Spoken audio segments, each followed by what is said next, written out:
जय हिंद प्यारे बच्चों। कैसे हैं भाई आप सभी लोग? होपफुली बहुत बढ़िया होंगे।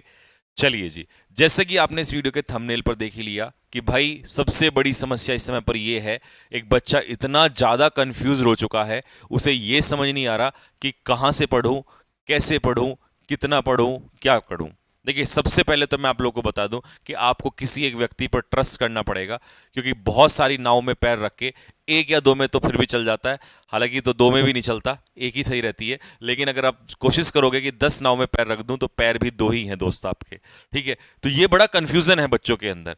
उनको लगता है मैं ये भी पीडीएफ ले लूं, वो भी पीडीएफ ले लूं, वहां से भी ले लूं, ये भी चीजें ले लूं। ये बड़ी समस्या है। मैं ये नहीं कहता चाहे आप मुझसे पढ़े, आप किसी से भी पढ़े, लेकिन गो फॉर वन। क्योंकि हर व्यक्ति का अपना अपना स्ट्रेटजी है, हर किसी का एक अपना अपना तरीका है। हो सकता है कि मैं कोई ऐसी चीज बोल दूं यहां पर कि जिससे मुझे ही उसका नुकसान हो जाए, बट मुझे कोई फर्क नहीं पड़ता उस बात का, क्योंकि मैं आज ऐसे लाखों बच्चों का डाउट दूर करना चाहता हूं जो पढ़ते हुए भी परेशान है। क्योंकि उनको यही समझ नहीं आ रहा। उनको देखता है आज ये चीज कर लूं ये अच्छा है, कल ये चीज कर लूं ये अच्छा है, लेकिन उनको खुद तो बेनिफिट नहीं हो रहा ना। तो अब मेरी बात सुनिए ध्यान से, और अगर ये वीडियो आपके दिल को टच कर जाए तो मुझे एक कमेंट इस वीडियो के नीचे जरूर छोड़ दीजिएगा और बताइएगा कि जो मैंने बोला है वो सब कुछ सही है या गलत है। ठीक है भाई? चलिए जी, प्रॉब्लम क्या है? प्रॉब्लम बच्चों ये है, आप जो इस समय पर सबसे ज्यादा चल रही है, स्पेशली मैं बात करता हूं सबसे पहले बिगिनर्स की। एक तो बिगिनर है बच्चा, दूसरा हिंदी मीडियम का स्टूडेंट है। अब उसको यह समझ नहीं आ रहा कि मैं क्लासेस कहां से स्टार्ट करूं। स्पेशली जब मैं इंग्लिश की बात कर रहा हूं अभी, कि अगर मैं इंग्लिश पढ़ रहा हूं और मैं हिंदी मीडियम से हूं, तो उस बच्चे को सबसे बड़ी प्रॉब्लम यह रही कि मैं स्टार्ट कहां से करूं। वो कई सारी दिक्कतों में है। दिक्कतों में कैसे है समझिए। सपोज करिए, मान लीजिए मैं पहले पार्ट पर आता हूं।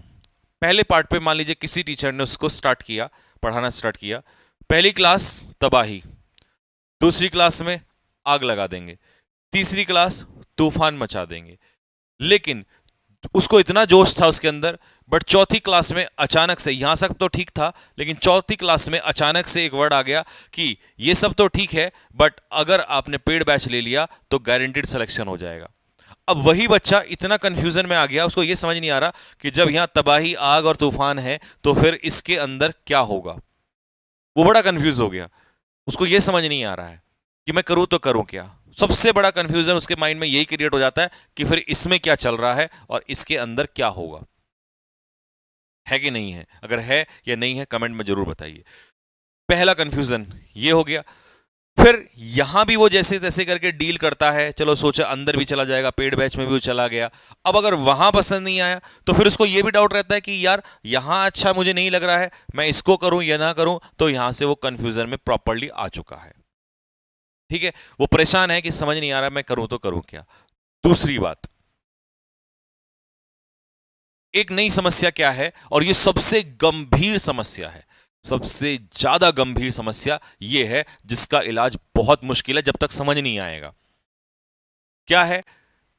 मान लीजिए आपने एक ऐसी क्लास की जिसमें आपको 25 क्वेश्चन एक दिन में कराया गया, यानी कि मॉक टेस्ट कराया गया। अब सोचिए, क्या उन 25 क्वेश्चन से आपका भला हो जाएगा? क्या आप एक बिगिनर हैं, आपका 25 क्वेश्चन, मैं तो बिगिनर तो छोड़ो, एडवांस की तो अभी बात ही नहीं कर रहा हूं, एडवांस को तो पता होता है एक्चुअल में। 25 क्वेश्चन से आपको क्या हुआ कि आज मैंने एमटीएस की एक 25 क्वेश्चन की क्लास की 1 घंटा पढ़ा। लेकिन आपने पढ़ा क्या वो समझिए। उस 25 में आपने एक एरर पढ़ा, मान लीजिए एक या दो पढ़ लिया, सिनोनियम्स पढ़ा, एक एक वन वर्ड पढ़ा, एक ईडीएम पढ़ा। ठीक है, तो आपने ऐसे करके 25 क्वेश्चन कवर कर लिए। जब एक होगा या मैक्सिमम टीचर दो करा देगा। तो आपने उस दिन कितने एरर किए? दो। आपने उस दिन कितने वो कैब किए? दो सिनोनियम। आपने कितने एंटोनियम किए? दो। दो वन वर्ड किए। आप खुद सोच के देखिए कि आप उस दिन दो क्वेश्चंस कर रहे हैं, दो दो क्वेश्चंस कर रहे हैं, दो दो क्वेश्चन से क्या आपका भला हो जाएगा दोस्त? आपको लगता है वास्तव में कि इतने लाख फॉर्म भरने वाले हैं, और आप लेवल उठा के देखिए 2023 के क्वेश्चंस का, कि लेवल यहां से यहां उठाया हुआ, क्योंकि इंग्लिश के ऊपर बेस है सारा, मैथ्स तो है ही नहीं इसमें ना। तो हमें ऐसा लगता है कि हमने पूरा 1 घंटा क्लास कर ली, हमने 25 क्वेश्चन कर लिए, हमने मॉक लगा लिया, ये वर्ड आता है। क्या एक्चुअल में आप वहां सही डायरेक्शन में जा रहे हैं? अब इमेजिन करिए आपके पास 100 दिन है, आपने एक एक एरर भी रोज किया, एक एक मॉक टेस्ट रोज लगाया, तो उसमें 100 क्वेश्चन आपके बने। मैं कह रहा हूं चलो दो भी लगा लिए, 200 एरर आपने कर लिए, 200 सिनोनियम, 200 एंटोनियम कर लिए। क्या 200 एंटोनियम्स या सिनोनियम्स करने से आपको लगता है कि इतनी सारी मीटिंग्स में पेपर होकर आपके एग्जाम में फंस जाएगा? Near about impossible. लकी हुए तो बात अलग है, अदरवाइज 99% चांसेस है कि नहीं आएगा।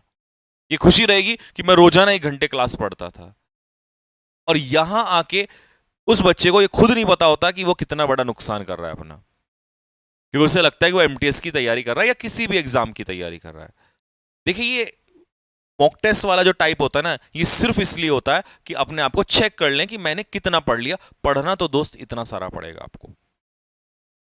और उसमें भी प्रॉब्लम यह है कि जब वो मिसलीनियस डायरेक्टली मॉक टेस्ट लगा रहा है, तो उस मॉक टेस्ट के अंदर अंदर उसने क्वेश्चन किया, चलो उसका कॉन्सेप्ट मिल गया, लेकिन अगर अगले दिन दूसरे कॉन्सेप्ट पे क्वेश्चन आ गया तो उससे क्वेश्चन हुआ ही नहीं।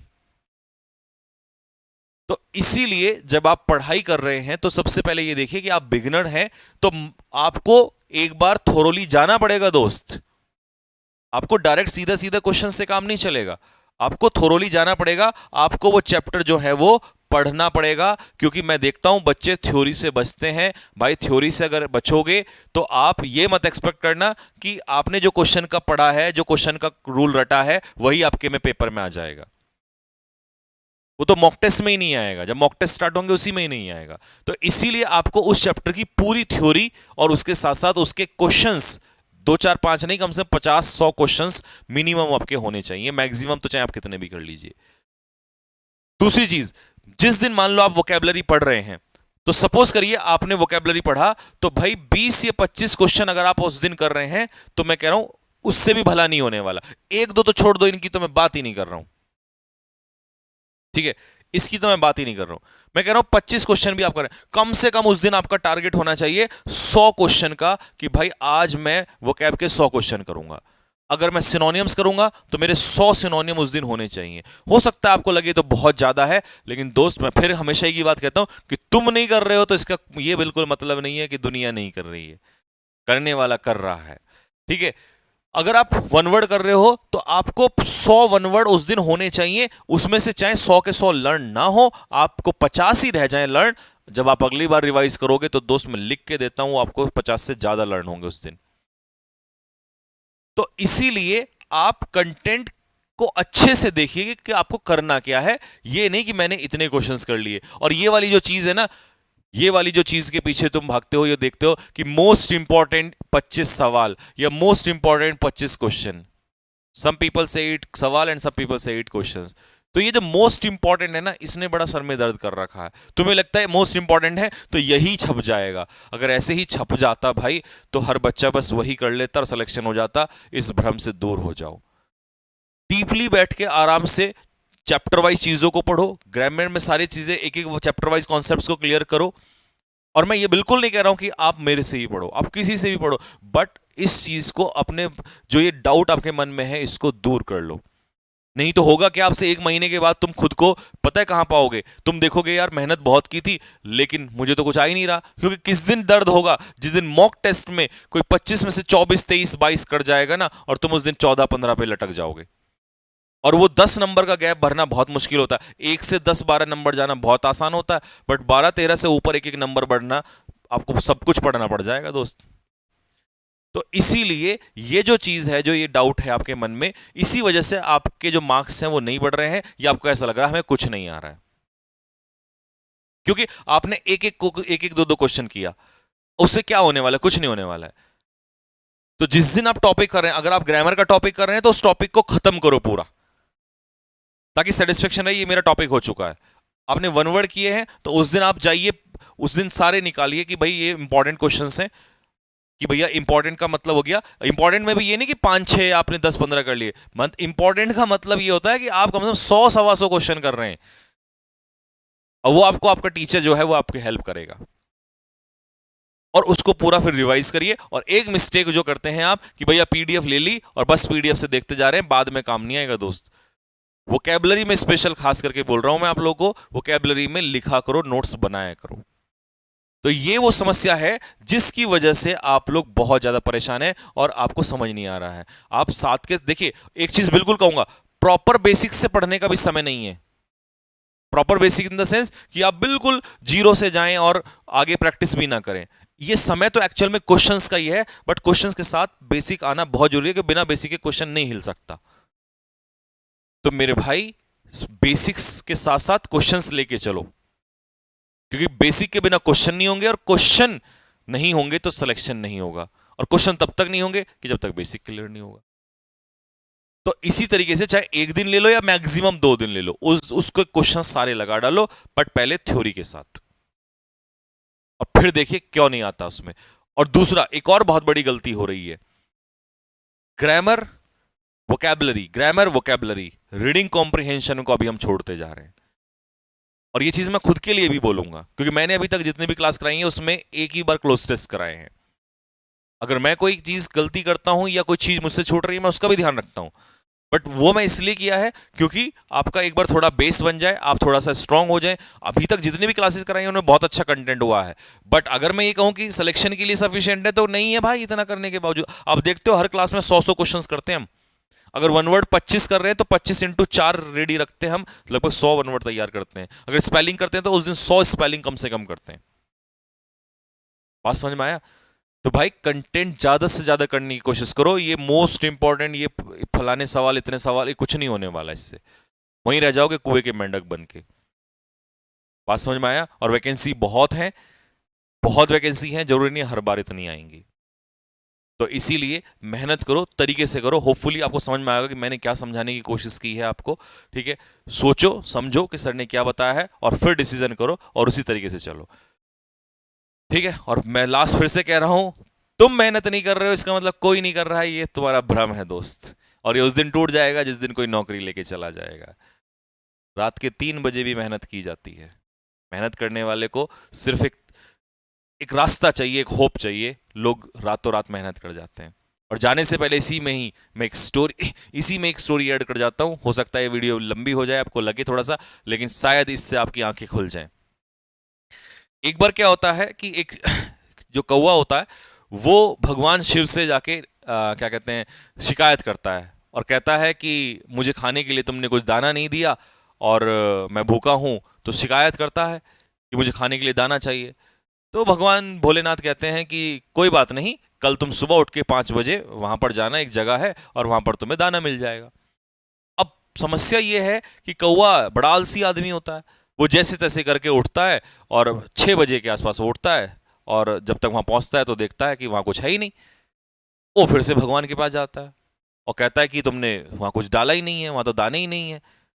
तो उल्टा सीधा बोलने लगता है। तो भगवान तो भोलेनाथ है, सब लीला है, देख रहे हैं। वो कहते हैं कोई बात नहीं, तुम किस टाइम उठे? बोला मैं 6 बजे उठा। बोला कल 5 बजे उठ के चले जाना। वो 5 बजे अगले दिन फिर जाता है, वहां कुछ नहीं मिलता। वो जाके फिर शिकायत करता है। वो कहते हैं किस टाइम उठे? 5 बजे। बोला एक काम करो, बस तुम कल 4 बजे चले जाओ, पक्का मिलेगा। वो 4 बजे फिर जाता है, 4 बजे वहां से फिर कुछ नहीं मिलता है, 2-4 दाने मिलते हैं। वो भगवान से जाकर कहता है कि 2-4 दानों में मेरा क्या होगा, इसमें तो मेरा कुछ नहीं होगा, अब तो मेरा बेवकूफ बना रहे हो। भगवान भोलेनाथ कहते हैं कि कोई बात नहीं, तुम एक काम करो, कल 3 बजे चले जाओ या 2 बजे चले जाओ। वो कहता है ठीक है, बस अब ये आखिरी बार होगा। तो वहां जाता है, 2 बजे वहां पहुंच जाता है। और 2 बजे पहुंच जाता है तो वो क्या देखता है वहां पे दोस्त, कि कुछ चिड़ियाएं वहां ऑलरेडी बैठी हुई होती हैं और उसकी आंखें खुल जाती हैं उस दिन। वो देखता है कि मुझे तो 4-5 बजे भी ऐसा लग रहा था कि ये बहुत बड़ी बात है, कुछ तो ऐसे हैं जो सो ही नहीं रहे हैं। और कंपटीशन इससे भी ज्यादा खतरनाक है। कुछ ऐसे हैं जो रातों को सो ही नहीं रहे हैं दोस्त। और उस दिन उसके बाद उस कौवे की शिकायतें खत्म हो जाती हैं। जिस दिन आपको समझ में आ जाएगा, आपकी शिकायतें दुनिया से खत्म हो जाएंगी और आप खुद पे मेहनत करना चाहेंगे। मेरी बात गलत लगी हो तो उसके लिए क्षमा चाहूंगा। जय हिंद।